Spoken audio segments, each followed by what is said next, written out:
The sirens wailed, the television flickered, the emergency broadcast signal hijacking the cable news. You barely registered the jarring tone at first, mistaking it for a commercial break. But then came the scrolling banner at the bottom of the screen, stark and white against a crimson backdrop. Tornado warning in effect. Seek shelter immediately. This is not a drill. You glance at your watch.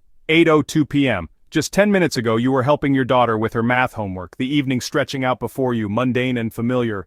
Now, a shiver runs down your spine.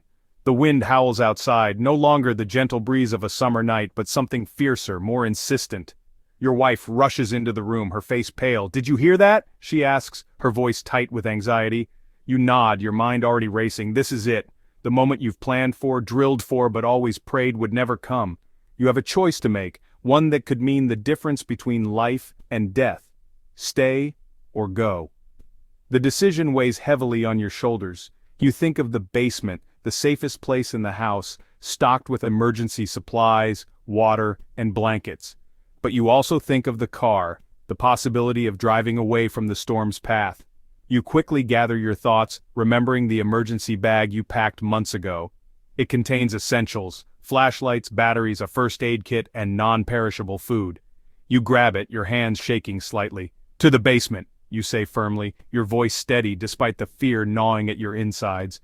Your wife nods, and you both usher your daughter down the stairs, the sound of the wind growing louder with each step. In the basement, the air is cool and damp. You can hear the wind howling outside, a constant reminder of the danger above. You huddle together, your daughter clutching her favorite stuffed animal, her eyes wide with fear. You turn on the battery-powered radio, hoping for updates. The voice on the other end is calm, but urgent, repeating the same message. "Seek shelter immediately, this is not a drill." You hold your wife's hand, squeezing it gently. "We'll be okay," you whisper, more to reassure yourself than her. She nods, her eyes meeting yours with a mixture of fear and determination. The radio crackles and you hear the latest update. The tornado is moving quickly, its path unpredictable. You glance at your daughter, her small frame trembling. You wish you could shield her from this, from the fear and uncertainty. Time seems to stretch, each minute feeling like an eternity. You share a silent understanding with your wife, a promise to protect your family no matter what. The walls of the basement feel both like a prison and a sanctuary.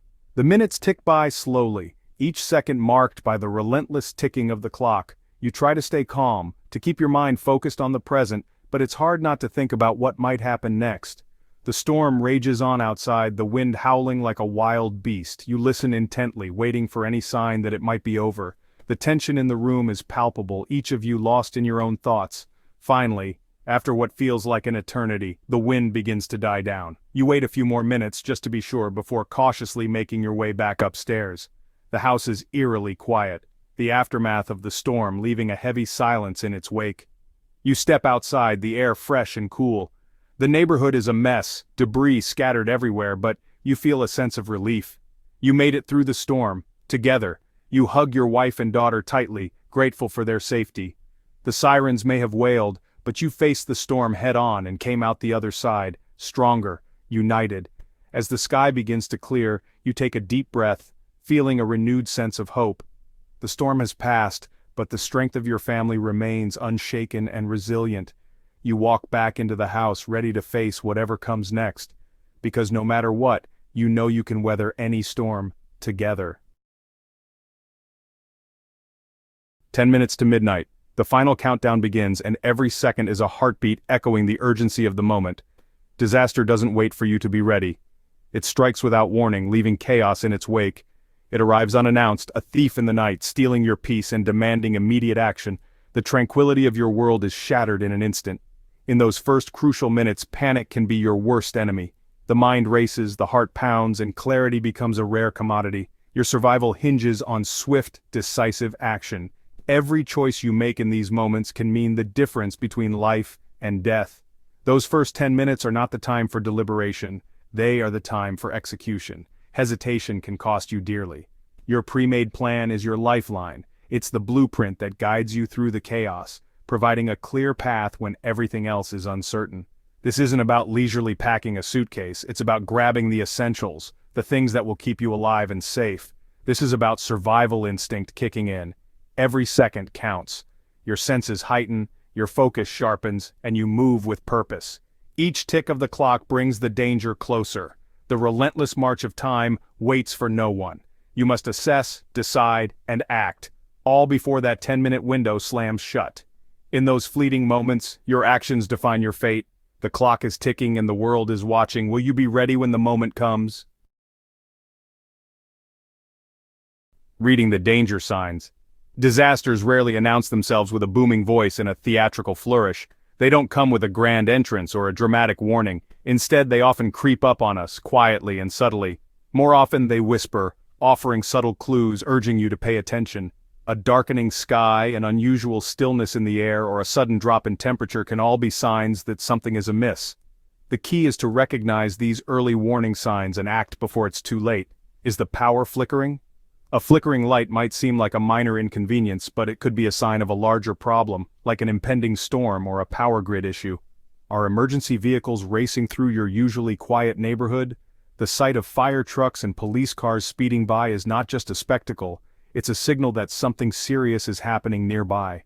Is there an unusual smell in the air, the acrid tang of smoke or something chemical? A strange odor can be a warning of a fire, a chemical leak, or another hazardous situation. These are not mere inconveniences to be dismissed. Ignoring these signs can lead to dire consequences. It's easy to brush off these subtle hints, but doing so can put you and your loved ones at risk. They are red flags, harbingers of potential danger. Trust your instincts. When you sense that something is wrong, it's crucial to take action. Prepare an emergency kit, stay informed by watching the news and heed any warnings or alerts. If something feels off, it probably is. Your intuition is a powerful tool. Don't ignore that uneasy feeling in your gut. It could be the difference between safety and disaster. Always be vigilant, stay prepared, and trust your instincts.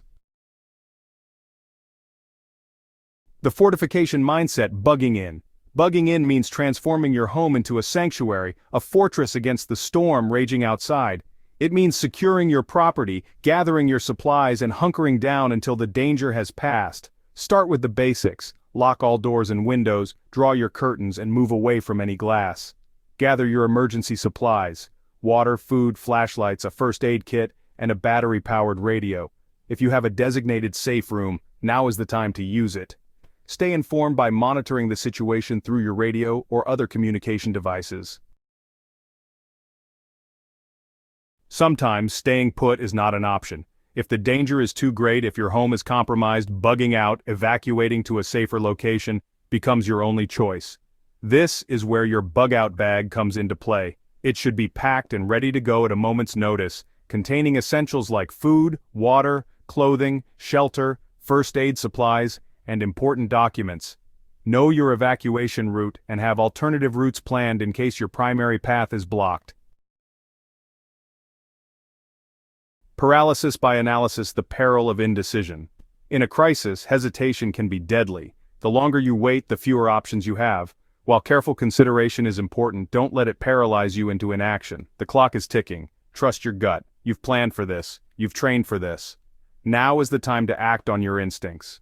Remember, it's better to make a decision and adjust course if necessary than to be caught flat-footed, unable to react when every second counts. The family that prepares together. Survival is not a solo endeavor. It requires teamwork, communication, and a shared understanding of the plan. Every member of your family should know their role in both a bug-in and bug-out scenario. Who's in charge of gathering supplies? Who's responsible for securing the home? Who will be the navigator if you need to evacuate? These are not questions to be answered in the heat of the moment. They are discussions to be had now, calmly and rationally, so that everyone knows what to do when the time comes.